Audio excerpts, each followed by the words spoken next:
वंदना हो अब तेरी, आराधना हो अब तेरी, वंदना हो अब तेरी। पूजा करूं मैं तेरी, आशा यही नासरी। वंदना हो अब तेरी, आराधना आराधना हो अब तेरी, वंदना हो अब तेरी, आराधना हो अब तेरी। पूजा करूं मैं तेरी, आशा यही नासरी। तेरी तारीफ हो, तेरी तारीफ हो, तेरी तारीफ हो ऐ यीशु। अपने हाथों को स्वर्ग की ओर उठाएं तेरी और तारीफ करें, अपने स्वर्गीय पापा की तारीफ करें। तेरी तारीफ हो ऐ यीशु। अपने स्वर्गीय पिता की तारीफ करें। तेरी तारीफ हो, तेरी तारीफ हो, तेरी तारीफ हो ऐ यीशु। और एक बार मिलकर गाएं। तेरी तारीफ हो, तेरी तारीफ हो, तेरी तारीफ हो ऐ यीशु। तेरे लिए ही जीऊं, तेरे लिए ही मरूं, तेरे लिए ही जीऊं, तेरे लिए ही मरूं, तेरे लिए ही जीऊं, तेरे लिए ही मरूं। तेरे लिए ही जीऊं, तेरे लिए ही मरूं। जीवन बसर साथ हो, यही है मेरी दुआ। तेरे लिए ही जीऊं, तेरे लिए ही मरूं। तेरे लिए ही जीऊं, सब लोग गाएं तेरे लिए ही मरूं। और एक बार, तेरे लिए ही जीऊं, तेरे लिए ही मरूं। जीवन बसर साथ हो, यही है मेरी दुआ। तेरी तारीफ हो, तेरी तारीफ बड़ी भक्ति के साथ, बड़ी भक्ति के तेरी साथ, तारीफ हो ऐ यीशु। आदर के साथ, भक्ति के साथ। तेरी तारीफ हो, तेरी तारीफ हो, तेरी तारीफ हो ऐ यीशु। दिल में बसा लिया है तुझको, रूह में समा लिया है तुझको। दिल में बसा लिया है तुझको, रूह में समा लिया है तुझको। दिल में बसा लिया है तुझको, रूह में समा लिया है तुझको। दिल में बसा लिया है तुझको, ले सिखारा महा, रूह में समा लिया है तुझको। तेरी तारीफ हो, तेरी तारीफ तारीफ हो,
तू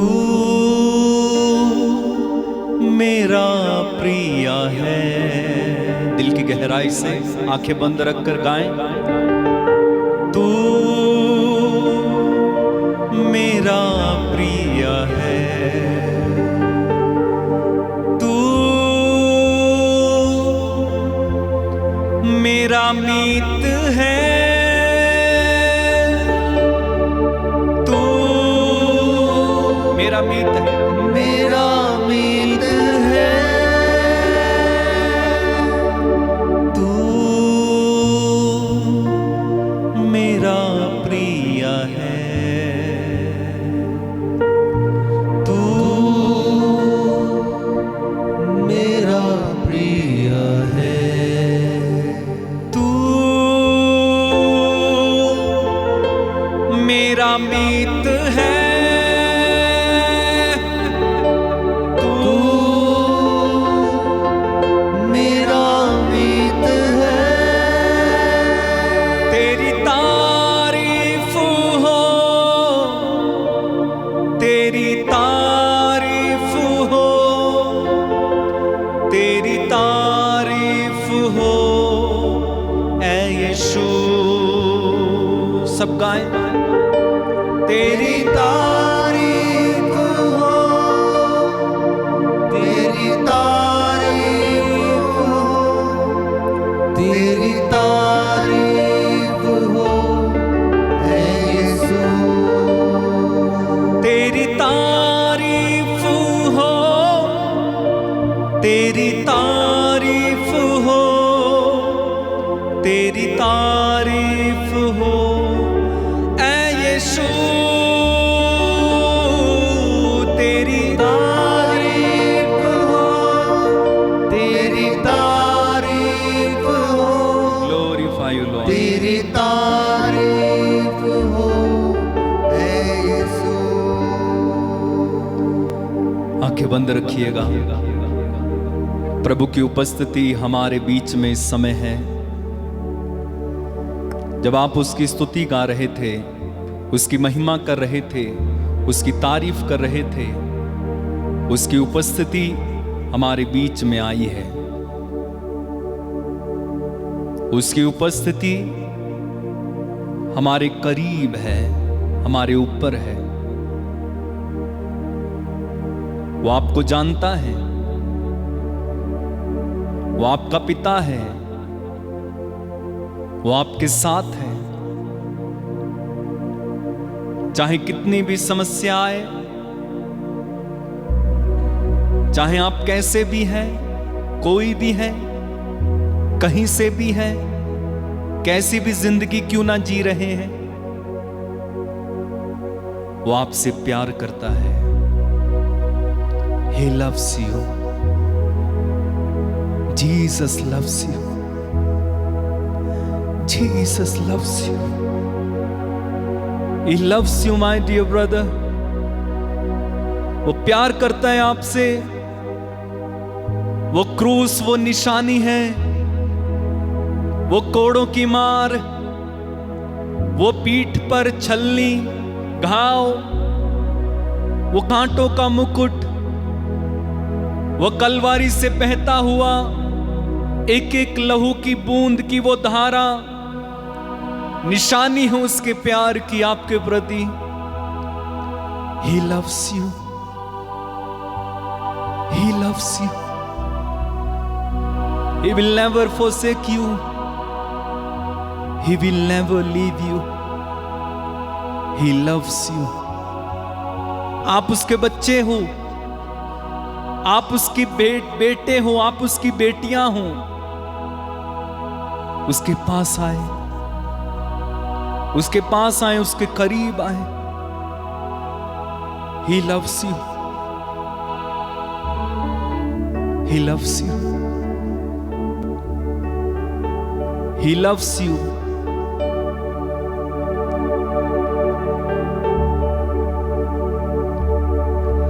लौट आ,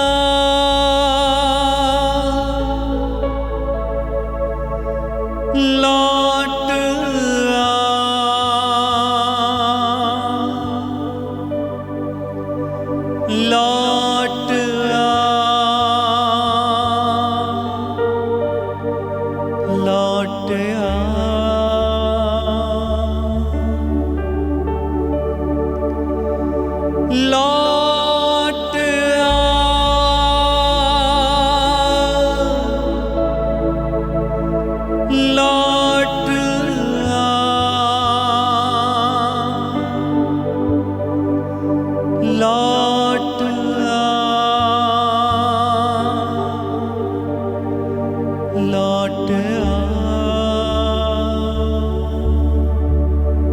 आपको बुलाते हैं,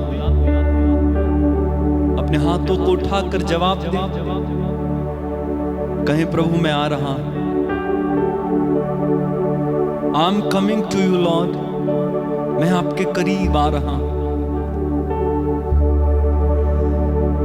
लौट आ,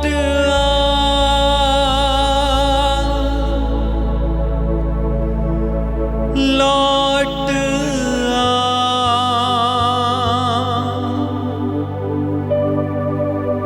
लौट आ, लौट आ।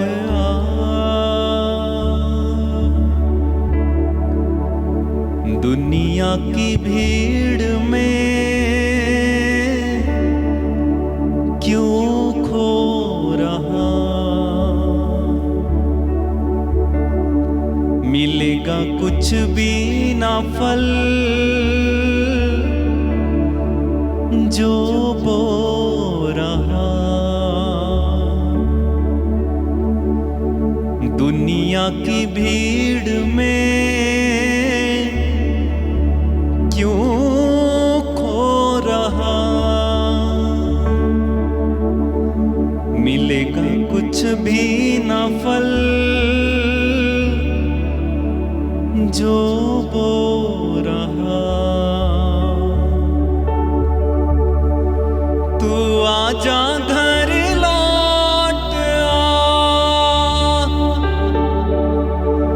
आ बेटे घर लौट आ।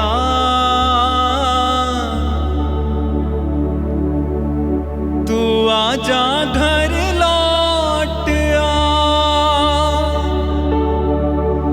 आ बेटे घर लौट आ। लौट आ,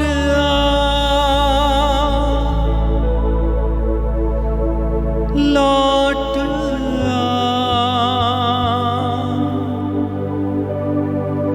लौट आ,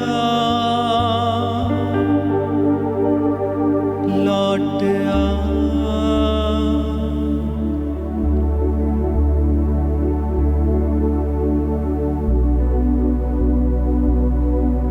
उससे बात करें, उससे बात करें इस समय। Talk to him. पश्चाताप करते हुए उसके पास आए, उड़ाऊ पुत्र के समान निर्णय लेते हुए उसके पास आए। धन्यवाद दे प्रभु को, वो आपको गले से लगाने के लिए तैयार है, वो आपको चूमने के लिए तैयार है, वो दया से द्रवित होकर खड़ा है, बस आपके लौटने का इंतजार है। वो आपका इंतजार करता है। He is waiting for you। वो आपका इंतजार करता है, वो आपका इंतजार करता है। मैं ढूंढूं उस भेड़ को जो खो गई,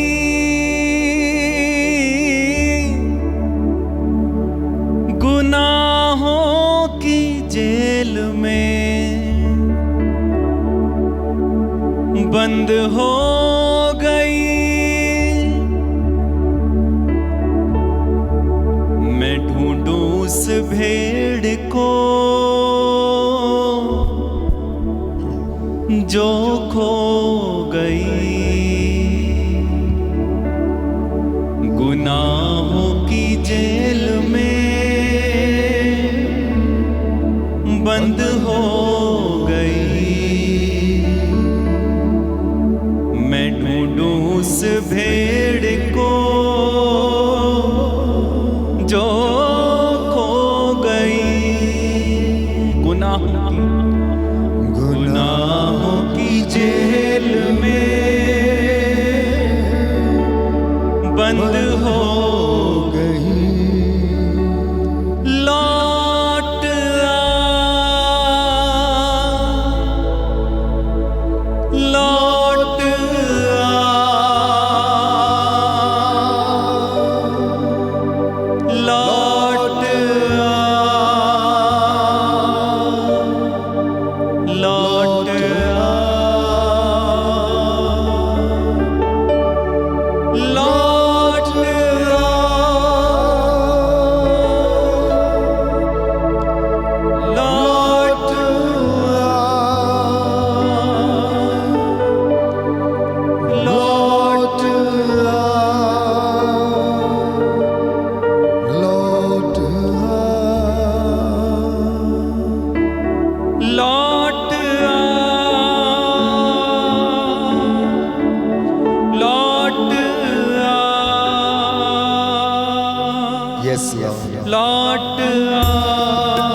आप में से कोई है जो प्रभु से बहुत दूर है, जिसे दुआ करना पसंद नहीं, वचन को सुनना पसंद नहीं।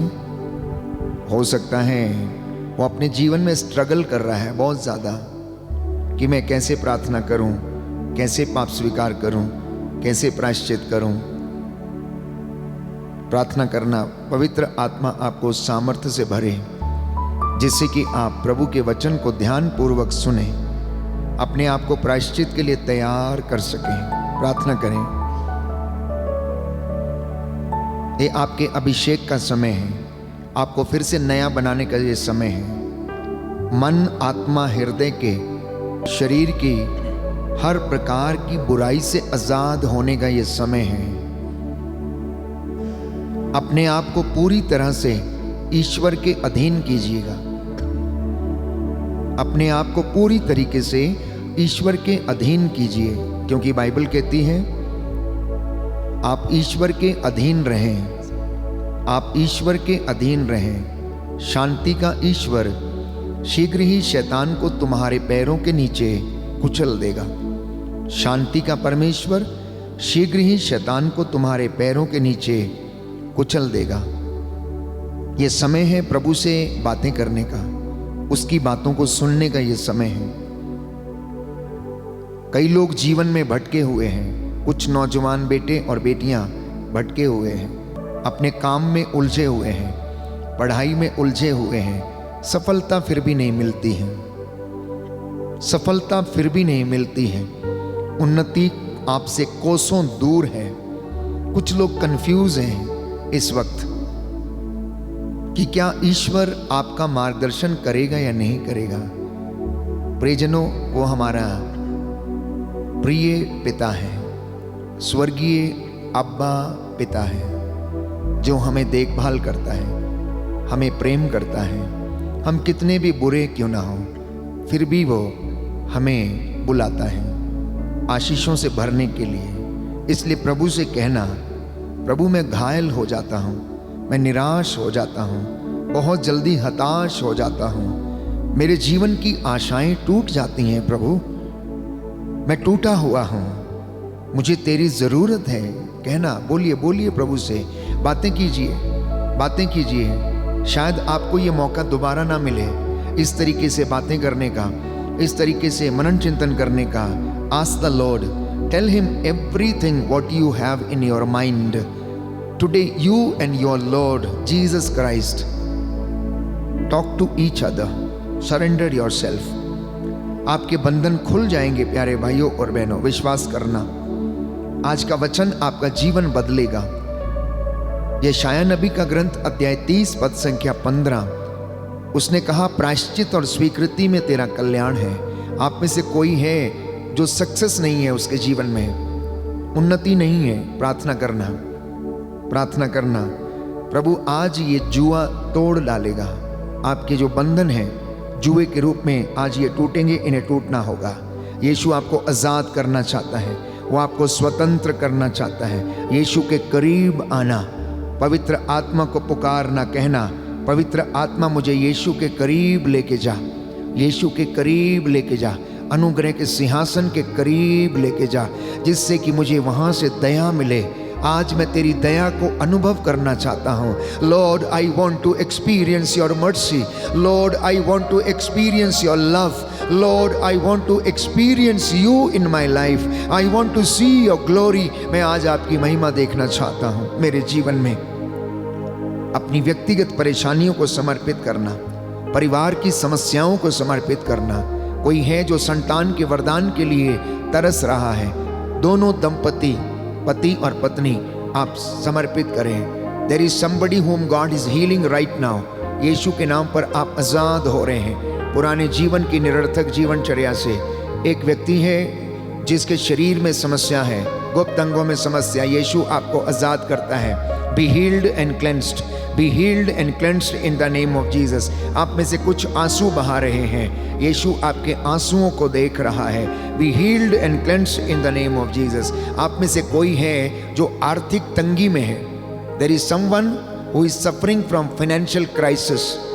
There is somebody who is here suffering from financial crisis, Yeshu के नाम पर आपको आज आज़ाद करते हैं, आज़ाद करते हैं। यीशु के नाम पर आज़ाद हो जाओ, इस फाइनेंशियल क्राइसिस से आज़ाद हो जाओ। समर्पण करना प्यारे भाई और बहनों, और यीशु के करीब चलना, यीशु के करीब चलना, अपने हाथों को खुला छोड़ना, यीशु से कहना मैं तेरे करीब आ रहा हूँ। हे पवित्र आत्मा, तू मुझे सिंहासन के पास लेके चल, जिससे कि मुझे वहाँ से दया मिले जो मेरी आवश्यकताओं में मेरी सहायता करेगी।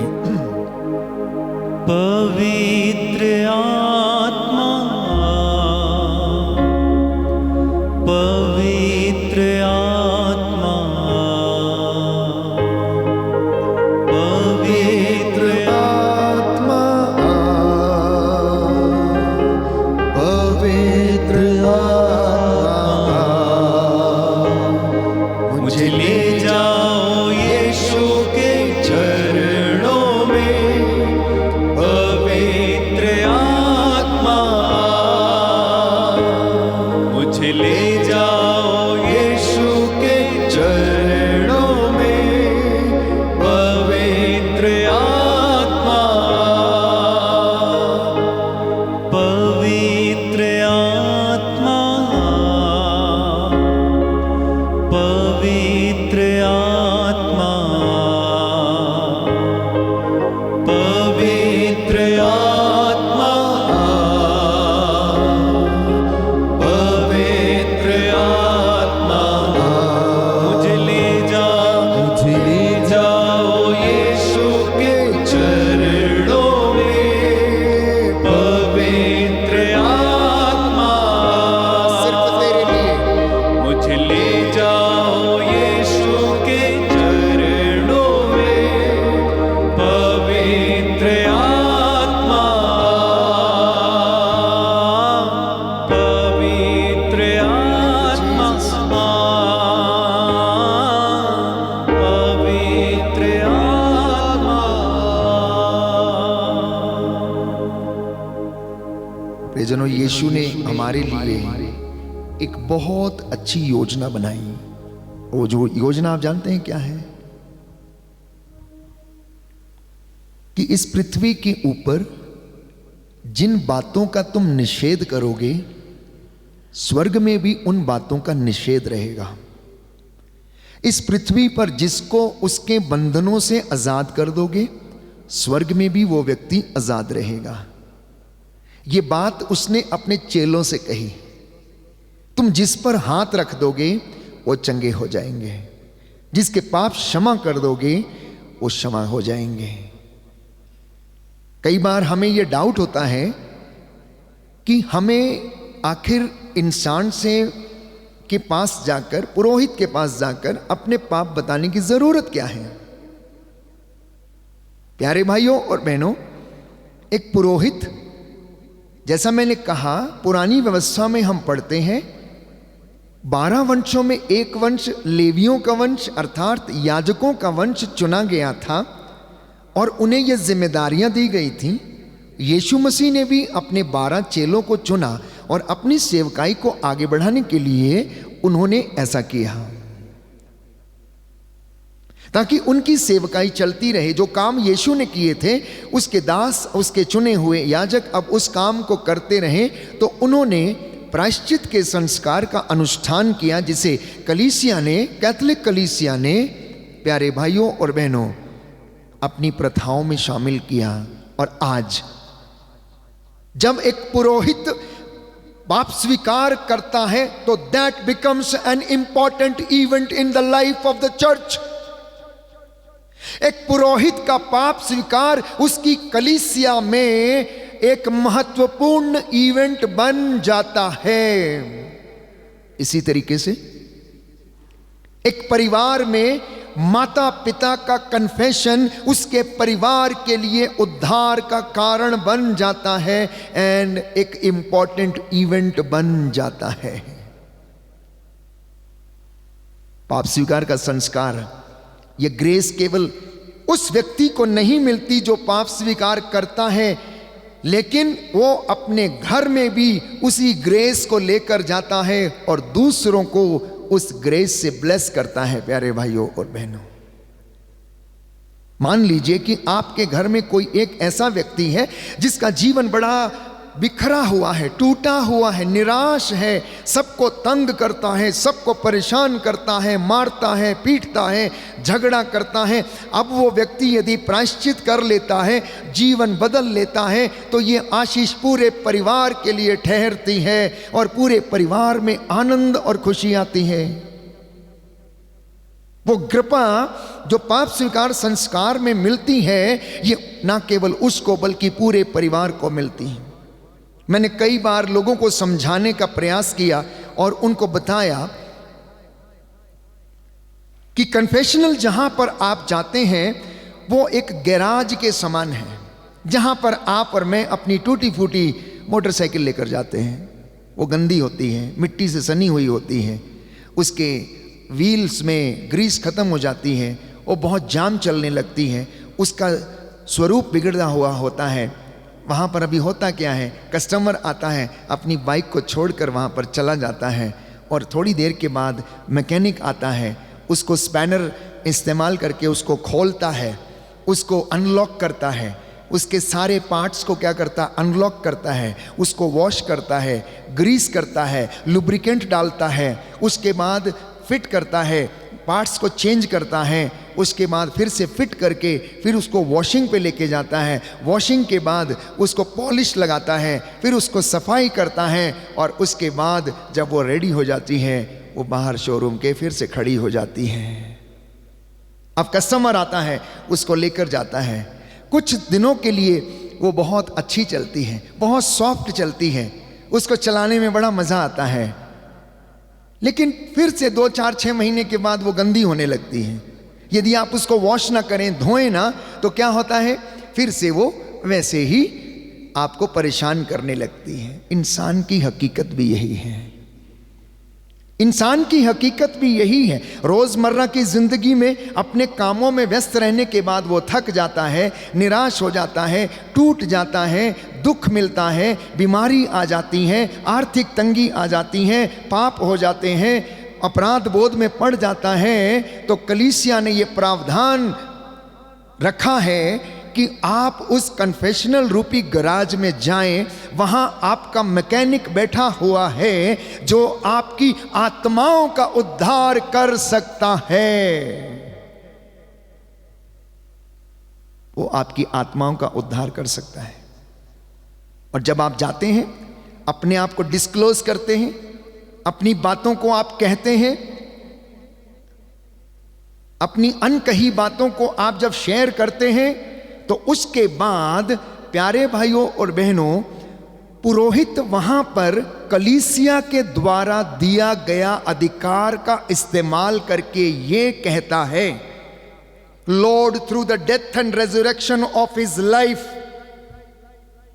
वो परमेश्वर अपने मरण, दुख भोग और पुनरुत्थान के द्वारा आपको सारे पापों से आजाद करे। जो कलीसिया के द्वारा, कलीसिया की सेवकाई के द्वारा जो मुझे अधिकार मिला है, उसके द्वारा मैं यीशु के नाम पर आपको सारे पापों से क्या करता हूं, आजाद करता हूं, आजाद करता हूं। और व्यक्ति को बोला जाता है, आप पछतावे की विनती बोलो, गुनाहों को कबूल करो, अंगीकार करो, अंगीकार करो। जब वो ऐसा करता है, उसको एब्सोल्यूशन दिया जाता है।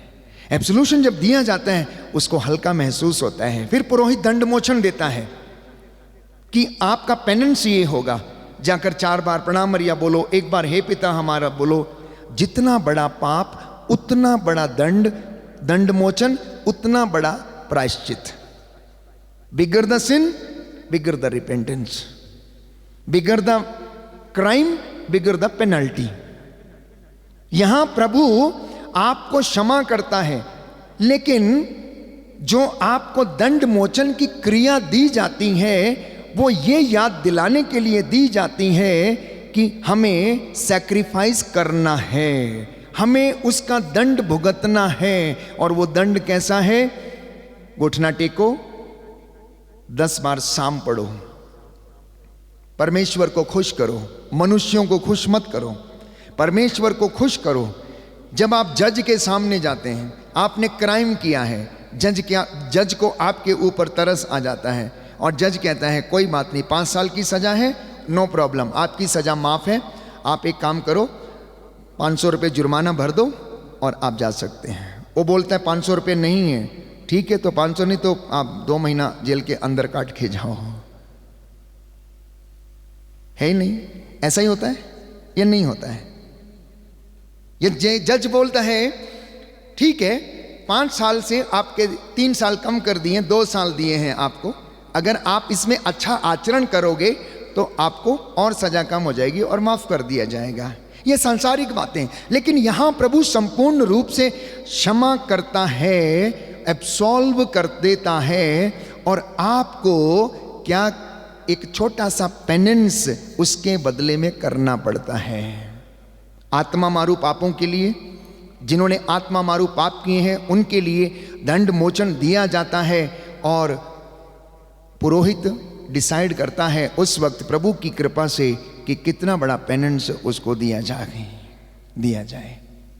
तो जब आप उस कन्फेशनल से निकलते हैं तो आपकी गाड़ी 2, 4, 10 दिन के लिए, 15 दिन के लिए बड़ी स्मूथ चलती है। यू आर वेरी एंथुजियास्टिक, बड़े खुश हैं, हाँ आज तो पूरा बिल्कुल ठीक ठाक है, कोई बात नहीं, अपराध बोध सारा खत्म, गायब।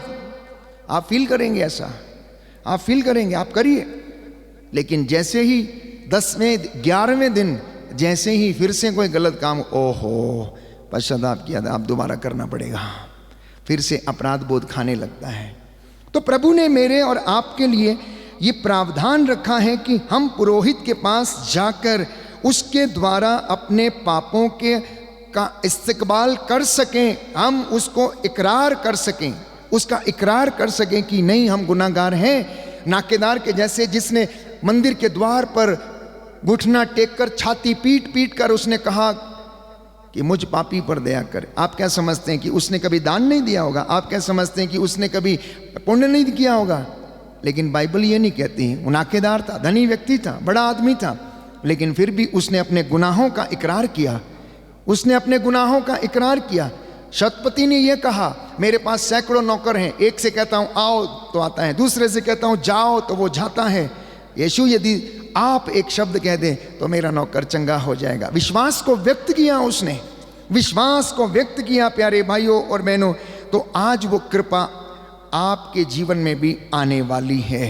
जब आप प्रायश्चित करेंगे, आप कन्फेशनल में जाएंगे, जितनी बातें मैंने आपको बताई हैं ट्रांसजेनरेशनल प्रॉब्लम्स या व्यक्तिगत प्रॉब्लम्स के बारे में, अगर उनमें से एक भी आपकी ज़िंदगी में है तो आज यीशु से कह देना और ब्लेसिंग्स आज आपकी होंगी। बोलिए आमेन, हालेलुया। यीशु की स्तुति हो, यीशु को धन्यवाद, यीशु की आराधना हो, यीशु की महिमा हो, यीशु को धन्यवाद। Hallelujah, hallelujah, hallelujah.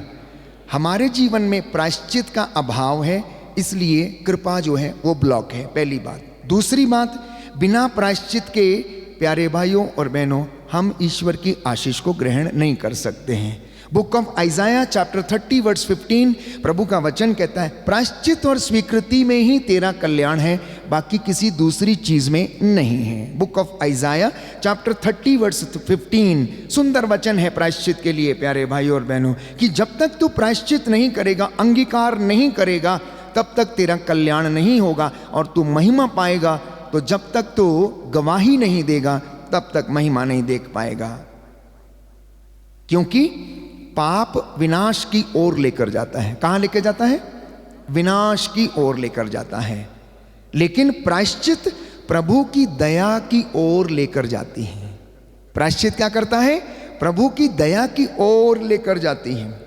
पाप विनाशकारी है, लेकिन प्रायश्चित जो है आशीषकारी है। पाप विनाश करता है तो प्रायश्चित हमारा विकास करता है, उन्नति देता है और हमें आशीषित करता है। पाप नरक की ओर लेकर जाता है, लेकिन प्रायश्चित हमें स्वर्ग की ओर लेकर जाता है। When you say sorry to your brother sister, mummy daddy, husband और वाइफ, उस वक्त वहां पर सब कुछ अच्छा हो जाता है, सब खुशी हो जाती है, आनंदित हो जाते हैं, पुराना सब कुछ भुला दिया जाता है। लेकिन अगर आप वहीं पर सॉरी कहने की बजाय आप 4 बातें और सुनाएंगे तो वह और भी ज़्यादा बदतर हो जाता है, खराब हो जाती है सिचुएशन वहाँ बहुत वैसा ही हमारी ज़िंदगी में है। तो पाप यदि विनाश की ओर लेकर जाता है तो प्रायश्चित हमें नए जीवन की ओर लेकर जाती है। पाप यदि विनाश की ओर लेकर जाता है तो प्रायश्चित हमें नए जीवन की ओर लेकर जाती है। और बाइबल हमें बताती, रोमियो का पत्र अध्याय 6 पद संख्या 23 में, कि पाप का वेतन मृत्यु है। पाप का वेतन मृत्यु है। प्रवक्ता ग्रंथ अध्याय 19 पद संख्या 4 में लिखा है, जो पाप करता है उससे उसी से हानि होती है, हालांकि वो नहीं जानता कि ये कहां से आती है। जो पाप करता है उसी पाप से उसे हानि होती है।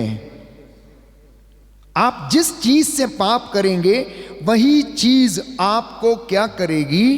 विनाश करेगी और आपको हानि पहुंचाएगी, आपको हानि पहुंचाएगी। जिसके पास बाइबल है खोल ले, हम पढ़ेंगे इस वचन को। प्रवक्ता ग्रंथ अध्याय 19 पद संख्या 4। प्रवक्ता ग्रंथ अध्याय 19 पद संख्या 4। सुंदर वचन है प्यारे भाइयों और बहनों, कि जो पाप करता है उससे उसी को हानि होती है। इस वचन को हम पढ़ेंगे और प्रभु की आशीष को ग्रहण करेंगे। लिखा है, जो जल्दी विश्वास करता है वह छिछोरा है। जो जल्दी विश्वास करता है वह छिछोरा है। जो पाप करता है वह अपने को हानि पहुंचाता है। जो बुराई में रुचि लेता है उसे कलंक लगेगा। जो सुधार से घृणा करता है वह दीर्घ आयु नहीं होगा। वह दीर्घ आयु नहीं होगा। जिसको सुधार पसंद नहीं है वो दीर्घ आयु कभी नहीं होगा। और जो बकवाद से घृणा करता है वो बुराई से बचता है। चुगली मत दोहराओ और तुमको हानि नहीं उठानी पड़ेगी। जब तक तुम चुप रहने में तुम्हारा कोई दोष ना हो तो ना मित्र और ना शत्रु का कोई भेद प्रकट करो, क्योंकि वह इसके विषय में सुनेगा, तुमसे सावधान रहेगा और अवसर पाकर तुम पर बैर प्रकट करेगा। अवसर पाकर तुमको क्या करेगा? नाश करेगा, बैर प्रकट करेगा। आदम और हवा की समस्या क्या रही? आदम और हवा की समस्या क्या रही? उन्होंने अपना गुनाह कबूल नहीं किया। उन्होंने क्या किया? दोष लगाया। उन्होंने दोष लगाया। आदम ने क्या कहा? ये औरत को जिसे तूने मेरे साथ रखा है, इसने मुझे फल दिया और मैंने खा लिया। औरत से जब पूछा कि तूने ये क्या किया, उसने कहा सांप आया था, उसने मुझे बहका दिया और मैंने खा लिया। उस दिन आदम यदि ईश्वर से ये कहता, प्रभु मुझे माफ करो, मैं भटक गया था, मैं अज्ञानता में चला गया था, तो मैं समझता हूं माफी उसी दिन मिल जाती। लेकिन मनुष्य के अंदर जैसे ही ईश्वर की आज्ञा का उल्लंघन का वो जो भाव प्रकट हो गया, वो ईश्वर की महिमा से वंचित हो गया। अब वो ईश्वर की बात सोचने में सक्षम नहीं था, इसलिए उसने दोष लगाना शुरू किया। उसने दोष लगाना शुरू किया। इसलिए बाइबल हमें बताती है कि इंसान बचपन से ही उसका हृदय बुराई की ओर है। इंसान का हृदय बचपन से ही बुराई की ओर है। और आदम और हेवा ने पाप किया लेकिन प्रायश्चित नहीं किया। यूदस इस्करियोती ने क्या किया? पाप किया लेकिन प्रायश्चित नहीं किया। सॉरी कहने नहीं आया, मिलने नहीं आया। उसको हिम्मत नहीं हुई कि यीशु से आंख मिलाकर बात करे। पेतरुस ने क्या किया? पेतरुस ने भी पाप किया, इनकार किया, यीशु को, अपने गुरु को इनकार किया। लेकिन उसने हिम्मत जुटाई और यीशु के पास लौट कर आया, उससे मिलने के लिए आया। प्यारे भाइयों और बहनों, और बाइबल हमें बताती, यीशु ने स्वर्ग राज्य की कुंजियां पेतरुस के हाथ में दी और उससे कहा, मैं तुम्हें स्वर्ग राज्य की कुंजियां प्रदान करूंगा, जिसके लिए खोल दोगे उसके लिए खुला रहेगा। और यदि आप यशाया नबी के ग्रंथ अध्याय 22 पद संख्या 22 और उससे आगे आप पढ़ेंगे तो वहां पर लिखा हुआ है कि परमेश्वर का वचन ये कहता, मैं दाऊद के घराने की कुंजियां उसके कंधे पर डाल दूंगा। वो जिसके लिए बंद करेगा उसको कोई खोल ना सकेगा, और जिसके लिए खोल देगा उसे कोई बंद ना कर सकेगा। When God decides to bless you, nobody can block it. जब परमेश्वर आपको आशीषित करने का निर्णय लेता है तो कोई भी उसको रोक नहीं सकता है।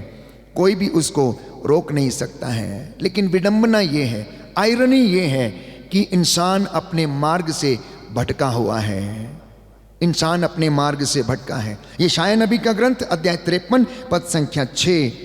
और यही बात है कि वो ईश्वर के पास लौटने में असमर्थ है। लेकिन एक सुंदर वचन है बारूक नबी का ग्रंथ, जो बाइबल पढ़ते हैं खोलते हैं उन्हें पता है कि बारूक नबी का ग्रंथ कहाँ पर है और क्या है। अध्याय 4 पद संख्या 22 से लेकर 28 तक बारूक नबी का ग्रंथ पुराने व्यवस्थान में अध्याय 4 पद संख्या 22 से लेकर 28 तक।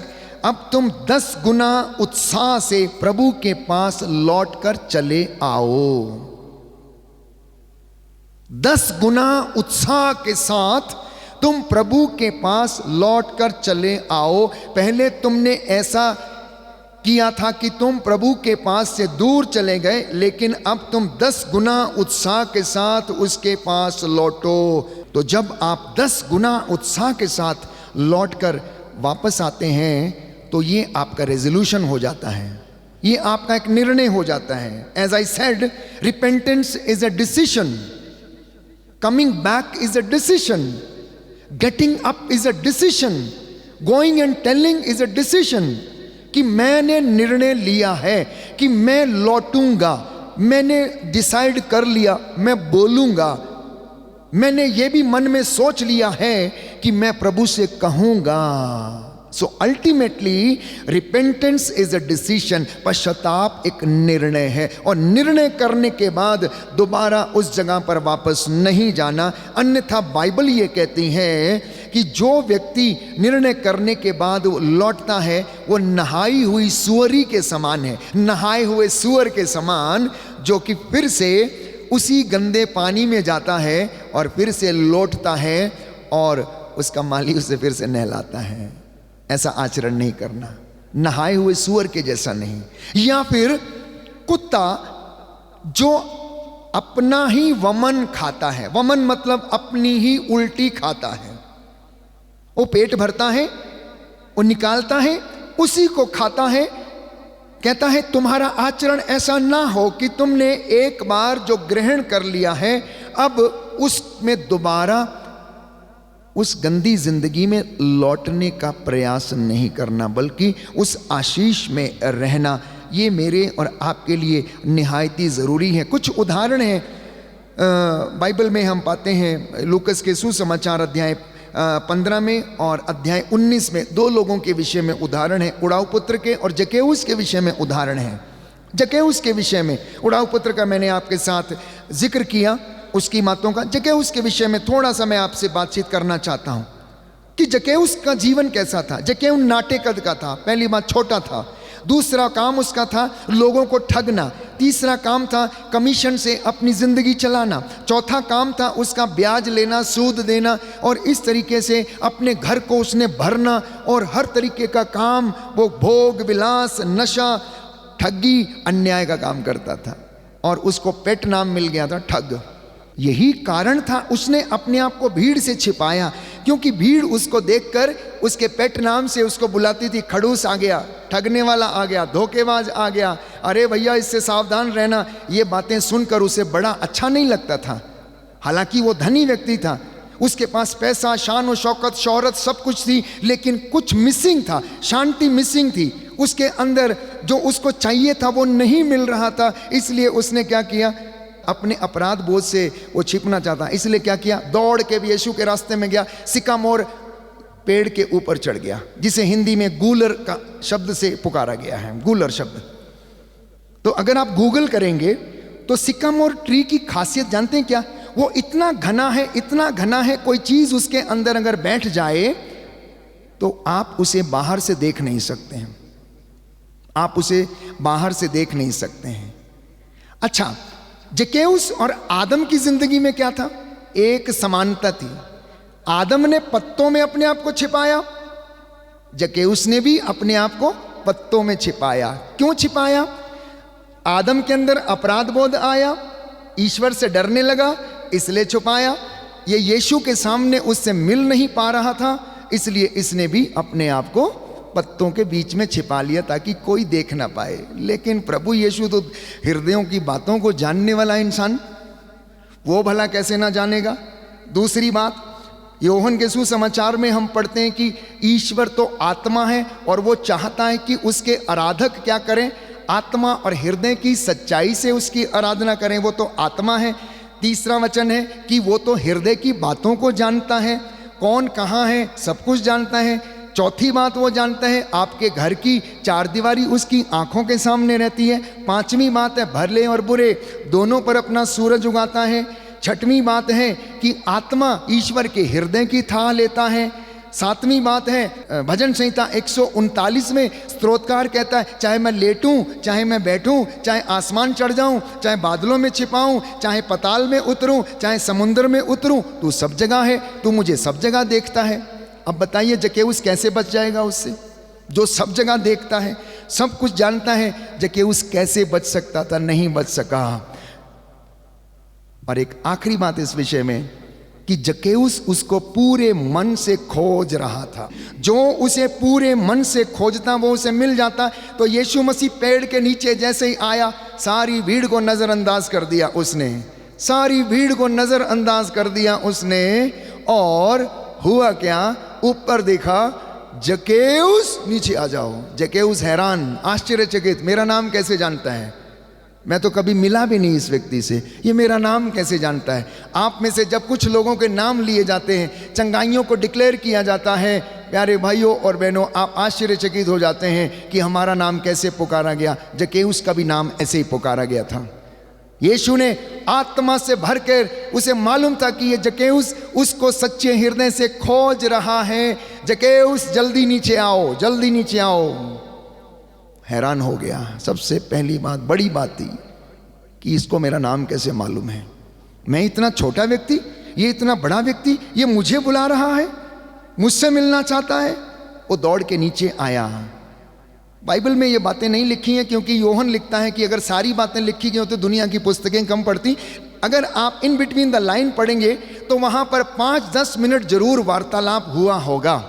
और उस वार्तालाप में क्या बात हुई होगी? फॉर एग्जाम्पल, अगर आप मुझसे पहली बार मिले तो एक ही बार में आप मेरे से बात करके ख़त्म नहीं करेंगे ना। आप पूछेंगे आप कहाँ के हैं, क्या है, कैसा है, आगे पीछे, कहाँ पढ़ाई किया, कहाँ रहते हैं। तो ज़रूर यीशु ने भी जकेउस से बात किया होगा और उससे बोला होगा, देखो जकेउस, मुझे देखते रहने से तुम्हारा कुछ नहीं होने वाला है। जकेउस, मुझे देखते रहने से तुम्हारा कुछ होने वाला नहीं है। जब तक कि तुम मुझे अपने घर में लेकर नहीं जाओगे तब तक तेरा उद्धार होने वाला नहीं है। मुझे तेरे घर में आना ही पड़ेगा, तेरे घर की गंदगी दूर करने के लिए आना ही पड़ेगा। दूसरा आश्चर्य, अब जकेउस परेशान, जकेउस इधर परेशान, पानी पानी हो रहा है। एनीवे, यीशु की बात को टाल नहीं सका। ही कैनॉट से एनीथिंग बिकॉज पूरी भीड़ के सामने यीशु उससे कह रहा मुझे तुम्हारे घर चलना है। अब जकेउस उसको बोलेगा कि नहीं आज नहीं कल आइएगा, तो क्या ये संभव है? प्यारे भाइयों, that was the time of his healing, that was the time for his repentance. और यही एक मौका था उसके लिए। आओ नहीं देखा, ताओ नहीं देखा, यीशु को ले गया। जैसा ही घर पड़ा हुआ था वैसा ही पड़ा था। उसके बही खाते, क्योंकि लिखा है शाम को हिसाब किताब करना उसका काम था, बही खाते इधर पड़े उधर पड़े हैं। लेकिन जैसे ही यीशु उसके घर के कमरे में कदम रखता है उसका मन परिवर्तन हो जाता है। वो पहले डरने लगता है, वो पहले डरने लगता है। प्रभु don't mind, all these things are kept, here it is, there it is, please don't mind, आज के बाद ये नहीं होगा। प्रभु मैं बेच रहा हूँ इसको, मैं बेच रहा हूँ, पूरी संपत्ति को बेच रहा हूँ। And I am going to give to 50% to all the poor, मैं गरीबों में बांटने जा रहा हूँ। ये उसका मनोभाव था, ये उसका मनोभाव था। और उसने निर्णय लिया, उसने निर्णय लिया। उसने देखा कि एक बहुत बड़ा महान पवित्र व्यक्ति गुरु मेरे घर में आया, आज मेरे घर में ऐसा आया, उसने इतना ये काम किया है, तो मैं क्या करूंगा, ये सारी गंदगी को हटाऊंगा, मैं घर को खाली करूंगा। इसकी वजह से ये ब्लॉकेज से, क्योंकि मेरे घर में कोई आता नहीं, मेरे मित्र नहीं आते, मुझे मिलने नहीं आते, बिकॉज मैंने इस सारी चीज़ों को अपना मित्र बनाया है। कंप्यूटर, बॉटल, ठर्रा, कच्चा पक्का, बही खाते, ये सब मेरे मित्र हैं। तो बाकी मुझे कौन मिलने के लिए आएगा?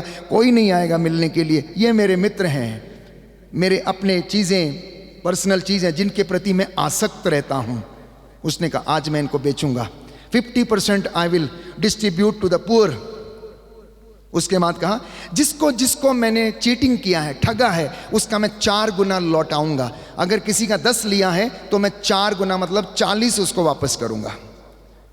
That was the transformation. और ये कब हुआ? जब यीशु उसके घर में पहुंचा।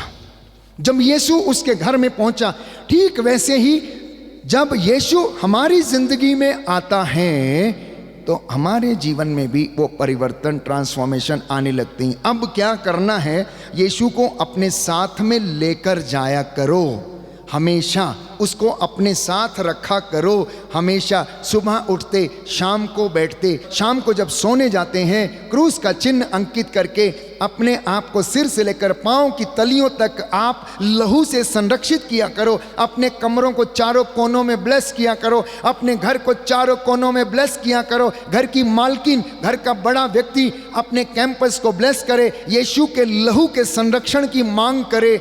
बदरूहें वहां पर कभी नहीं भटकेंगी, गंदे सपने आपको बेड के ऊपर कभी नहीं आएंगे।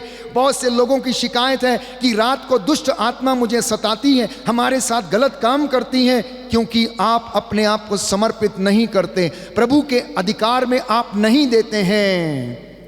जिस दिन ऐसा भाव हमारी जिंदगी में आ जाएगा, हम लोग गलतियां करना, पाप करना बंद करके प्रभु की महिमा में लग जाएंगे और हमें आशीष मिलेगी। इसलिए अब उठना और जाना, प्रायश्चित करना। प्यारे भाइयों और बहनों, हमें गीत गाएंगे, तेरे पास आता हूँ, तेरे पास आता हूँ, मैं तेरे पास लौट के आ रहा हूँ।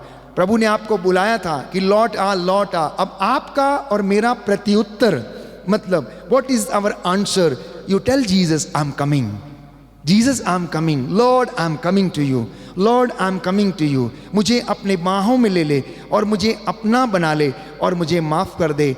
अज्ञानता के कारण मैं भटका हुआ था, मैं नहीं मालूम था प्रभु, इन वचनों के द्वारा आज आपने मुझे बुलाया है, मैं लौट कर तेरे पास आ रहा हूँ, तेरे पास आता हूँ प्रभु। आंखें बंद करें, आंखें बंद करें, अपने हाथों को खुला छोड़ें, प्रभु से कहना तेरे पास आता हूँ। मेरा दिल तेरा सिंहासन बन जाए, मेरी आत्मा तेरा आसन बन जाए, मेरी आत्मा तेरा आसन बन जाए।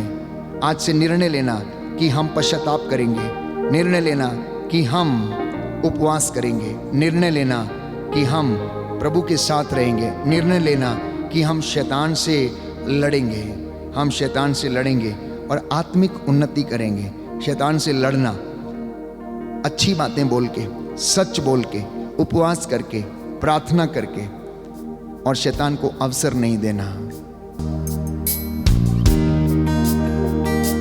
तेरे पास आता हूँ यीशु, तेरे पास, तेरे पास आता हूँ यीशु, तेरे पास, तेरे पास आता हूँ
प्रवास चल रहा तेरे है, पास वो आपको बुला रहा है। मेरा जीवन लाता हूँ यीशु तेरे पास।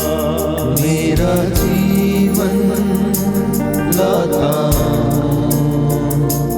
यीशु तेरे पास। ये